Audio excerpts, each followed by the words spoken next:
भारतीय संविधान न केवल महिलाओं के लिए समानता का हक प्रदान करता है, बल्कि राज्यों को महिलाओं के पक्ष में सकारात्मक कदम उठाने का हक भी देता है। 5वीं पंचवर्षीय योजना के समय से ही भारत महिलाओं के सशक्तिकरण को समाज में उनकी स्थिति निर्धारित करने के लिए केंद्रीय मुद्दे के रूप में लेकर चल रहा है। महिला मुद्दों को कल्याण से लेकर विकास के रास्ते तक लाना अपने दृष्टिकोण में एक बड़ा बदलाव किया है।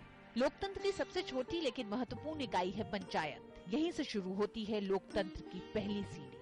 वर्ष 1955 में पंचायतों की व्यवस्था की गई। एक बहुत बड़े अंतराल के बाद वर्ष 1993 में 73वें और 74वें संशोधन के जरिए पंचायतों और नगर निगमों में अभी तक हाशिए पर रही महिलाओं को इसमें 33% आरक्षण दिया गया। साथ ही पंचायती राज को संवैधानिक दर्जा दिया गया। पंचायतों में महिलाओं को 33% आरक्षण से बढ़ाकर 2009 में इसे 50% कर दिया गया।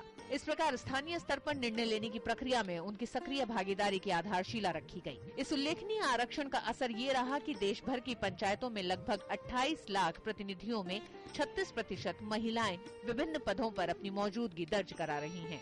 सरपंच के तौर पर लगभग 10,000 महिलाएं आगे आईं। एक पुरुष प्रधान समाज में इतना बड़ा कदम और फिर अच्छा परिणाम भारत में ग्रामीण स्तर पर महिलाओं को सामाजिक और राजनीतिक रूप से सशक्त करने की दिशा में मील का पत्थर साबित हुआ। भारत ने महिलाओं को समान अधिकार प्रदान करने वाले विभिन्न अंतर्राष्ट्रीय समझौतों और संधि पत्रों को भी अनुमोदित किया है। उनमें सन 1993 में महिलाओं के खिलाफ सभी प्रकार के भेदभाव के उन्मूलन संबंधी संधि पत्र का अनुमोदन सबसे प्रमुख है। महिलाओं और बच्चों के समग्र विकास के लिए 1985 में मानव संसाधन विकास मंत्रालय में महिला और बाल विकास विभाग की नींव रखी गई। इस विभाग के महत्व को देखते हुए सन 2006 में इसे स्वतंत्र मंत्रालय बना दिया गया। महिलाओं के अधिकारों और कानूनी हकों को सुरक्षा प्रदान करने के लिए सन 1992 में संसद के एक अधिनियम द्वारा राष्ट्रीय महिला आयोग का गठन किया गया। महिला को बहुमुखी रूप से सशक्त करें। सबसे पहले उसका स्वास्थ्य ठीक हो, फिर उसको शिक्षा जरूर मिले, फिर उसके पास आर्थिक उसको एम्पावर करें, आर्थिक रूप से सशक्त करें, जिसको हम इकोनॉमिकल एम्पावरमेंट कहते हैं। सेल्फ हेल्प ग्रुप बनाते हैं, राष्ट्रीय महिला कोष के माध्यम से करते हैं। हमारा NMEW है, जो हमारा महिला सशक्त करने के लिए बहुत सारी अनेकों योजनाएं हैं। हर तरह से उनको हम चाहते हैं कि वो अपने पैरों पे खड़ी हो जाए। संयुक्त राष्ट्र के सहस्त्राब्दी विकास के 8 लक्ष्यों में से 3 लक्ष्य पूरी तरह महिलाओं से संबंधित हैं। सहस्त्राब्दी लक्ष्यों में लैंगिक समानता और महिला सशक्तिकरण का लक्ष्य रखा गया है। भारत में महिलाएं हर क्षेत्र में पुरुषों की बराबरी कर रही हैं, पर शिक्षा के क्षेत्र में समानता लाई जाने के प्रयास जारी हैं। भारत में महिलाओं की स्थिति बेहतर मानी जाती है, लेकिन ये भी सच है कि अभी बहुत कुछ किया जाना बाकी है।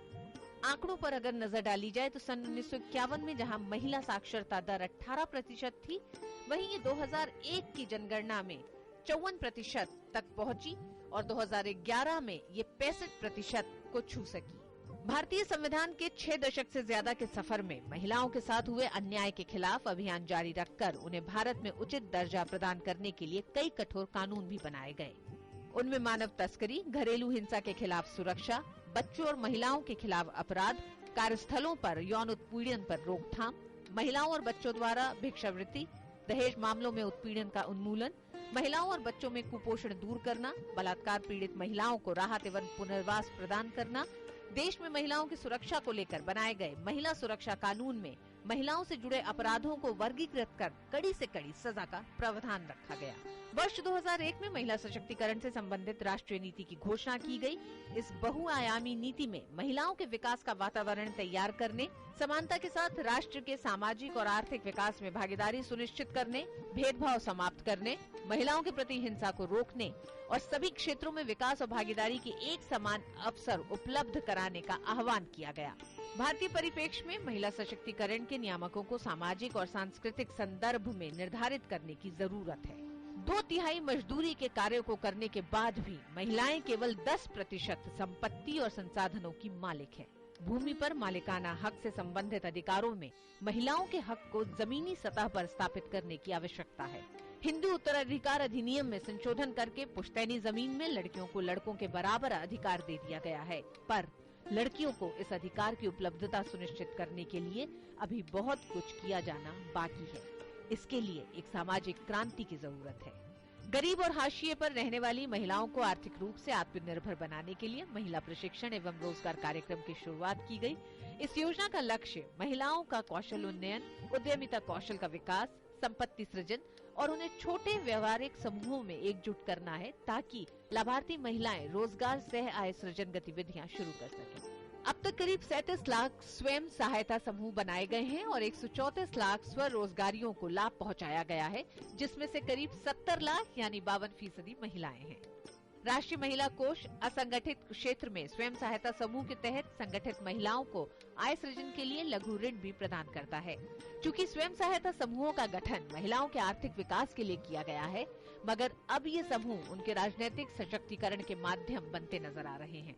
इसके जरिए महिला समता और सामाजिक न्याय की एक नई संभावना तलाशी जा सकती है। सामाजिक एवं अधिकारिता मंत्रालय द्वारा वृद्धों के लिए चलाई जा रही समेकित योजना के तहत गैर सरकारी संगठनों को वृद्ध विधवाओं की देखभाल के लिए केंद्र चलाने के लिए वित्तीय मदद दी जाती है। ग्रामीण विकास मंत्रालय इंदिरा गांधी राष्ट्रीय विधवा पेंशन योजना और इंदिरा गांधी राष्ट्रीय वृद्धा पेंशन योजना चला रहा है, जिनके तहत गरीबी रेखा से नीचे जीवन यापन करने वाली 40 से 64 वर्ष की विधवाओं को मासिक पेंशन दिए जाने की केंद्रीय सहायता प्रदान की जाती है। भारतीय महिला बैंक महिला सशक्तिकरण की दिशा में एक महत्वपूर्ण कदम है। 19 नवंबर 2013 को मुंबई में पहला महिला बैंक शुरू किया गया। उम्मीद की जानी चाहिए कि ये महिलाओं को आत्मनिर्भर बनाने के साथ देश के आर्थिक विकास में उनकी भागीदारी बढ़ाएगा।